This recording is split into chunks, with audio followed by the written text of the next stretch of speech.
Welcome, one all, ladies, gentlemen, boys and girls, and everybody in between. Jackie Boy's got a sports show, and you were tuning into that sports show yet again today. How's the week been for y'all? Hopefully, you tuned in on Tuesday for my post weekend show. We're gonna get into some predictions in a little bit, but first, follow me on Twitter at JJester615. Still working on memorizing the show's Twitter. YouTube, Jackie Boy's got a sports show. Or not Jackie Boy. Jackie's got a sports show. TikTok, old. No. Whoa, we're mixing things up right now. We're getting a little crazy. Let's gather ourselves. YouTube, Jackie's got a sports show. TikTok, Jackie Boy Sports. And email me about the show, topics you want to talk about, stuff you want to say about the show, tips, tricks, whatever. OldJackieBoy1021 at gmail.com. I apologize for a little bit of confusion. It's been a day, ladies and gentlemen, boys and girls, everybody in between. We're going to go through the college football weekend, the NFL weekend, start predicting some matchups, some of my favorite matchups of the weekend. But before we get into that, we got a little news story and something I want to share with y'all. Get a little personal. Jackie getting personal on his sports show. So today, if y'all follow me on TikTok, you may have seen the video I posted where I'm asking for a little help. My link tree will be in the description of this podcast. If you guys would like to help, I found myself in a bit of a situation, and to make a long story short, I take my lady to work because we only have one car. She works in Nashville, and I was parking in her apartment's parking garage, not the actual garage, just the level below the actual garage. And you have to pay to park there, but I was under the impression, and she was under the impression, that we would not be charged for it. And then when we found out that we might be charged for it, we immediately gave, well, not immediately, I have to admit, it took a week or two to finally get the information in to not be charged for it. And even then, we were still charged for it until this past weekend when we got a pass to get up in the garage. This is turning into longer. Basically, we were under the impression that we weren't being charged for the spot we were parking in, but it turns out I got a parking ticket in the mail, and when I went to go pay it, I have over 20 parking tickets from that one garage. And I'm hoping that, me paying it consistently is going to be enough to show them, like, hey, like, I'm paying it, I'm not going to get in too much trouble. I'm paying it consistently, and I am paying multiple consistently. If you would like to help me out with that, it's almost $2,000 in parking tickets. If you'd like to help me out with that, it'd mean the world. You don't have to, you know, obviously, I am working on it myself, but if you would like to help me pay back quicker, that'd be much appreciated. Link tree is in the description. But I'm bringing all this up to say I was stressed about it all morning, and I was out driving because I had a doctor's appointment, and I was doing some shopping. And I just told myself, I was like, we're just going to keep it pushing. We're just going to keep it pushing. And I can't describe to y'all the level of peace that came over me by just telling myself, hey, you're doing what you need to do. Let's not worry about, you know, the stuff you can't control. I posted a TikTok asking for help. I asked my family for help, and I've canceled some things that I really wanted to do because financially I know I have to pay these back as soon as possible. Um, I'm doing what I need to do. And I had to tell myself, listen, you're doing what you need to do. Keep it pushing. Head down.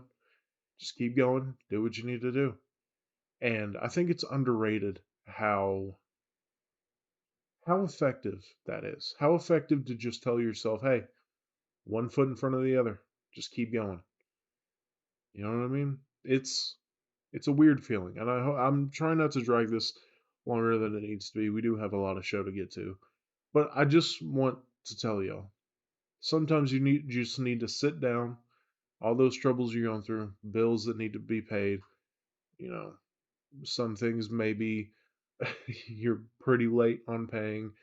Um, relationships might not be going right. Car might be breaking down. Whatever it is, job might be struggling. Just sit down. Just take a deep breath. Just let's keep it pushing. I cannot tell you enough how much peace it has brought me to just understand that hey, that problem's not going to go away magically. You're going to have to make it go away. You're going to have to deal with it. So, one foot in front of the other. Now, that out of the way, let's get to a little news story that has come out in the past couple days. The Denver Broncos are looking to sell everything. They're looking to get rid of Cortland Sutton, Jerry Jeudy, some vets on the team, maybe even Russell Wilson. They're looking to sell the team. They're looking to start over with basically Sean Payton. And with how the Broncos looked, it might be the right move. I it's just it's not like Jerry Jeudy is, about to be 30 and he's kind of fallen off. No, he's still in his mid 20s. He's just about to hit his prime. So is Cortland Sutton. Cortland Sutton's a bit older, if I, remember properly. But I guess this started with them trading Bradley Chubb last year. I don't know what to make of it. It sounds to me like John Elway is about to lose his job, which, if he hasn't already been fired, I don't think he's been fired yet. I haven't kept up that closely with Denver Broncos. Who knows? Who knows what's to come of it? It's just something to watch out for. It looks like the Broncos we're gonna we're really hyped about this year. Really gonna try to make a push, but turns out they have no pass rush. Russell Wilson is truly washed, and they're just gonna blow it up. And hey, I mean, good on them. You know, better to blow it up right now, get everything you can for the good players that you have so you can rebuild your team rather than drag your fans out the entire season through just an awful season trying to convince them that you might be competitive. So, you know, good on them. So let's get to college football. This Saturday we have a couple good matchups, three phenomenal matchups I'm actually looking forward to. We're going to save the best one for last. We're going to go right to what I think is the least interesting one, but it still catches my eye. And that is Texas A&M going to number 20 Tennessee. And I'm putting this on upset alert. All because you don't know which Joe Milton you're going to get. Joe Milton is very inconsistent and the Tennessee defense is not a great defense. And that Texas A&M offense is a pretty good offense. They've shown they can put up a lot of points. They've shown they can put up a lot of points, and Tennessee's defense, like I said, is not that great. And now maybe it's just the Florida and Austin P games that have rattled me with this Tennessee team. All that to say, I'm putting them on upset alert, but I think that Florida game really, even though it has me rattled, it has the confidence in this team shaky for me. Maybe it was a wake up call for Tennessee. They did completely handle UTSA and then completely handle South Carolina. So maybe they are handling their business.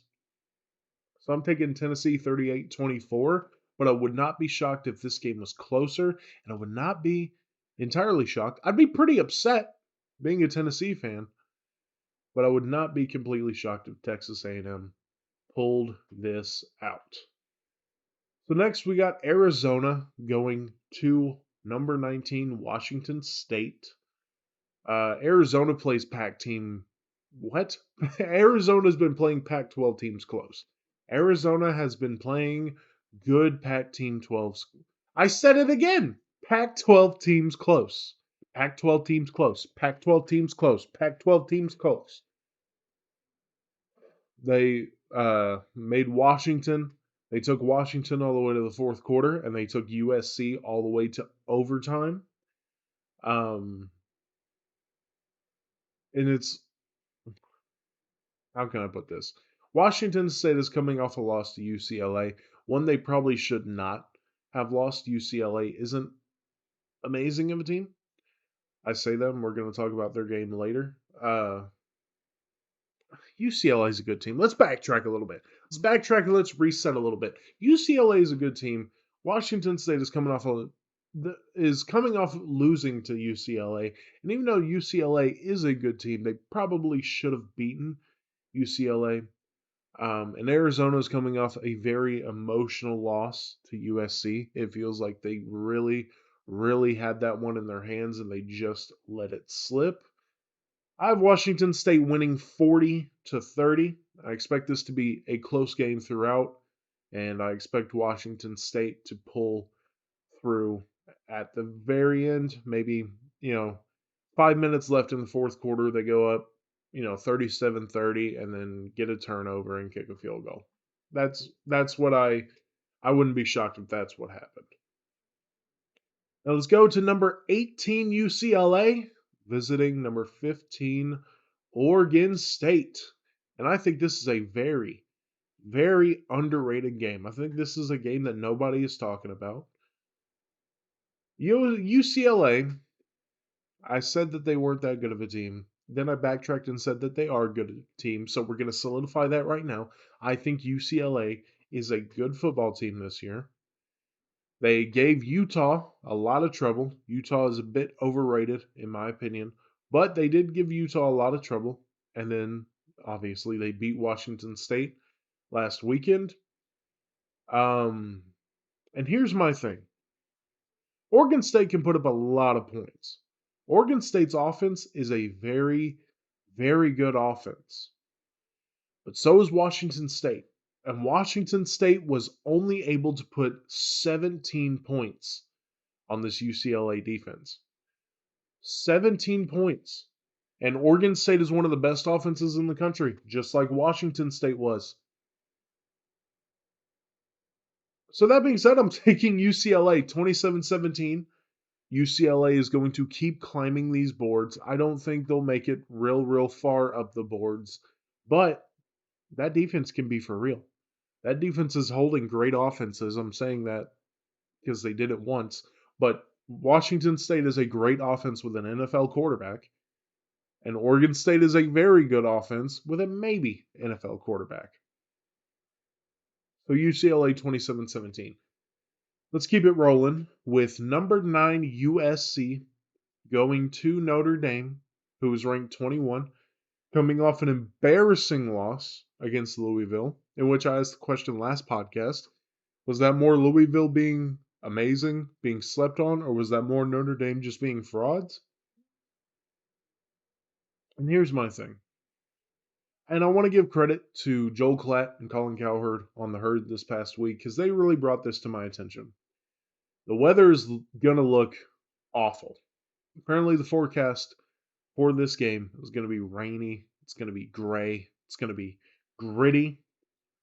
And let me tell you, in a rainy, gritty, hard-nosed game, I don't know if USC can compete with Notre Dame.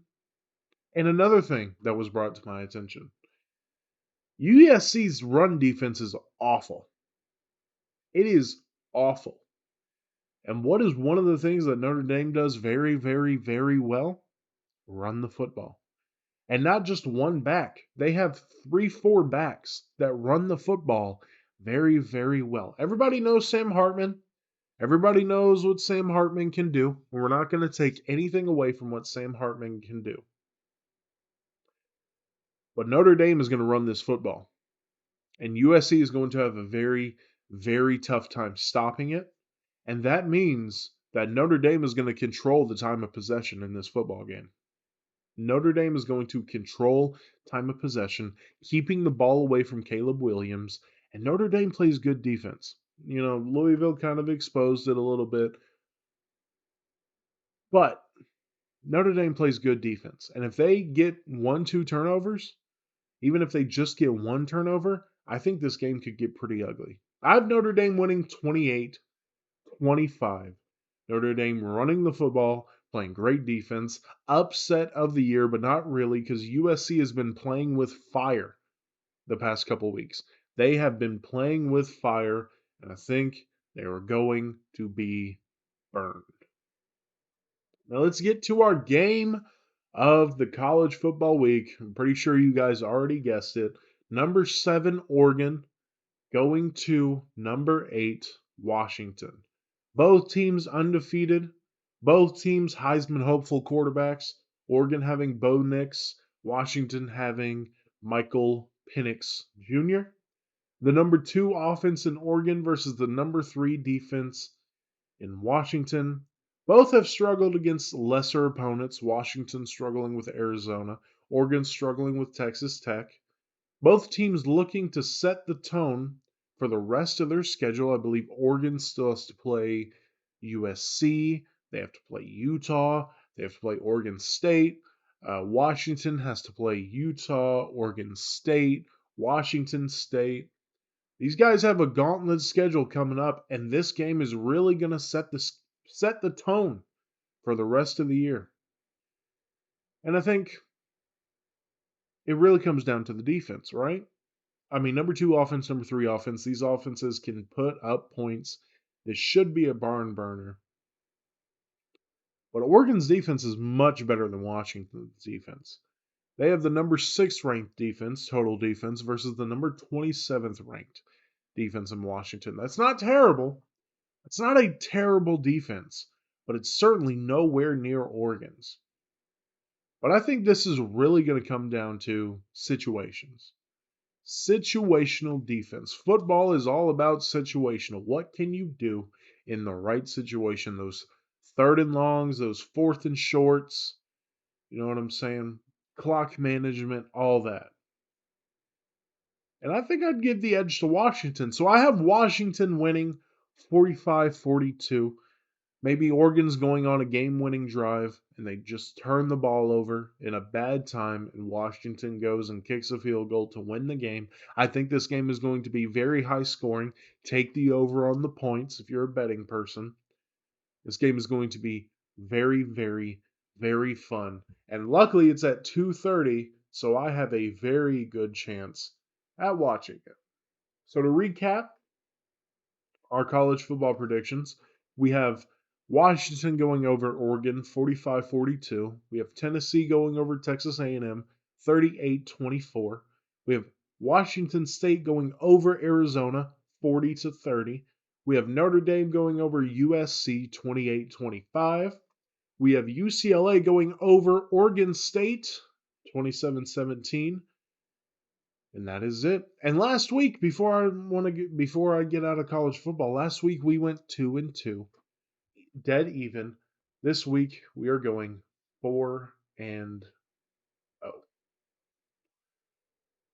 So let's get to the NFL. Let's get to some NFL predictions. And we're just going to jump right in with the Washington Commanders going to Atlanta to face the Atlanta Falcons. Now, the Commanders' weakness on defense is their pass defense. And you could say, hey, the Falcons are the running offense. But they proved last week they can pass. They proved they get the ball to Kyle Pitts.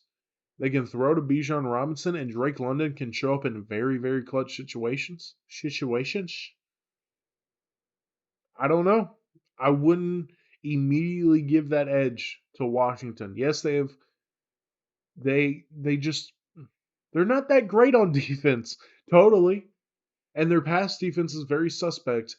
And if Desmond Ridder can play like he did last week, the Falcons can easily take advantage of that. The Falcons are not what? The Falcons are not some, air raid offense, but they can definitely take advantage of that. And the Falcons defense is top 10 against the run and the pass. The Falcons defense is a very good defense, and I don't think that gets talked about enough. The Falcons defense is playing very, very good football this season. And the Commanders are coming off an embarrassing loss to the Bears, while the Falcons are coming off a very, very big win last week, in which I cannot remember who they played. I can't remember breakfast I had yesterday. And I'm going to give the edge to the Falcons just because I think their defense is better. I think they could take advantage of the pass defense in Washington. And we have some trouble in Washington. The Washington coaching staff, do you really think Ron Rivera after what he said after halftime last week, there's some trouble back there.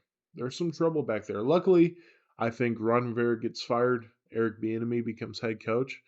Um, that's a whole different thing. Falcons win this game 24-13. And then we're going to Cincinnati, where the Seattle Seahawks are visiting the Cincinnati Bengals. Have the Bengals found their footing? Last week, Joe Burrow looked very, very good. Not his full self, but like 85% himself. Um, um, Still not that great defensively. The Bengals defense is very questionable. They are really missing Von Bell and Jesse Bates. Von Bell going to the Panthers, Jesse Bates going to the Falcons. And the Seahawks really haven't been anything of note. I mean, you look at what the Seahawks have done this season, you're like, oh yeah, no, we expected that. Nothing real noteworthy. Good team, very good team. You know, you got DK Metcalf, you got Kenneth Walker, you got all them boys coming off a bye, I believe. That Seattle defense isn't great. That Seattle defense lets up a lot of points. Lets up a lot of points to good offenses. You can point to the Lions, and I believe they played one more team. Again, let's take better notes. I promise, I'm getting better at this.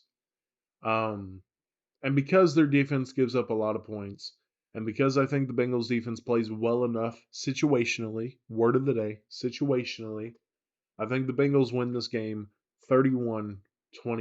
Now let's go to Cleveland. The San Francisco 49ers are visiting the Denver Browns. Sure. Sure, it's in Cleveland, but the 49ers are visiting the Denver Browns. This is going to be a defensive battle. The Browns defense is very, very good, and the 49ers defense is very, very good. However, I think that Denver defense I think that defense gets very, very tired because Deshaun Watson is still dealing with a shoulder injury.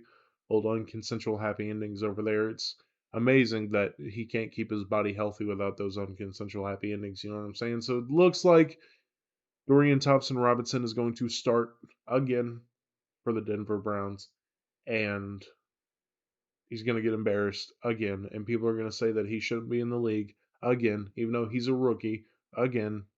What? So I think the 49ers win 38-3. Now let's go to Tampa Bay, where the Lions are visiting the Tampa Bay Buccaneers. Baker Mayfield versus Jared Goff. And the story of this matchup is that Buccaneers defense versus that Lions offense. And fun little fact, this is the Lions' third NFC South team in 4 games. They've played the Panthers, I believe they played the Saints, and now they're playing the Buccaneers.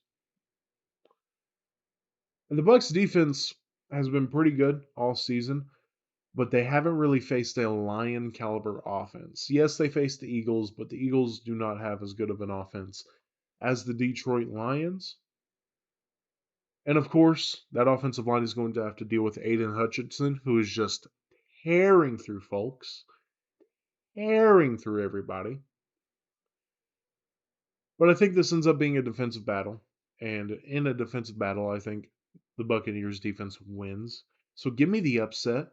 Bucs 23, Lions 20.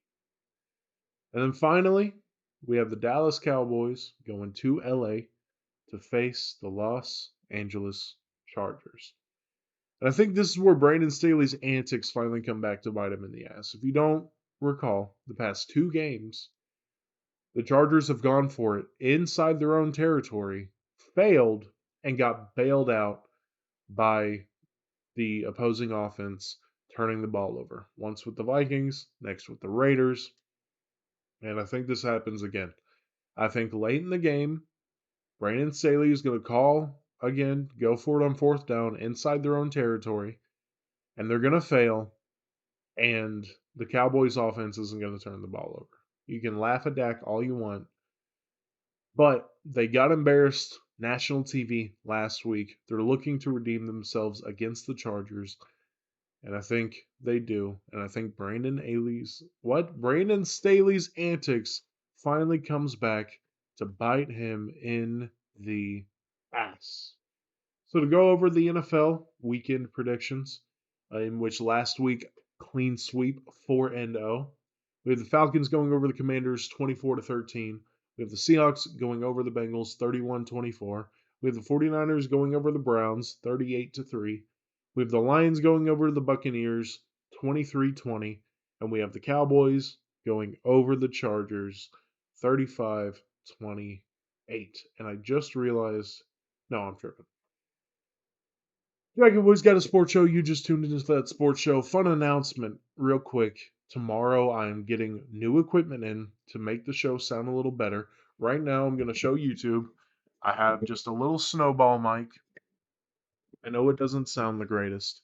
Um, I'm getting a new mic. I'm getting a mixer. And I'm going to play around with that all week. Making sure, I learn how to use everything. So putting money in to make the show a lot better. You want to make this dream happen, you got to invest into it. Um, so yep, show should sound better. YouTube's gonna still have to deal with this webcam. I know it's not the greatest. That will be the next step, and then yeah, that's a bunch of behind the scenes stuff that y'all don't care about. Follow me on Twitter at jjester615, TikTok Jackie Boy Sports. Go on YouTube. Jackie's got a sports show. Uh, Rate the show, share the show, talk about the show to your buddies. I really, really want to make this work. I have 1 year to make it work, less than a year actually, to make it work. And that was it. Jackie Boy's got a sports show. You just tuned in to that sports show. Let's have a fun weekend, and I'll see y'all next Tuesday.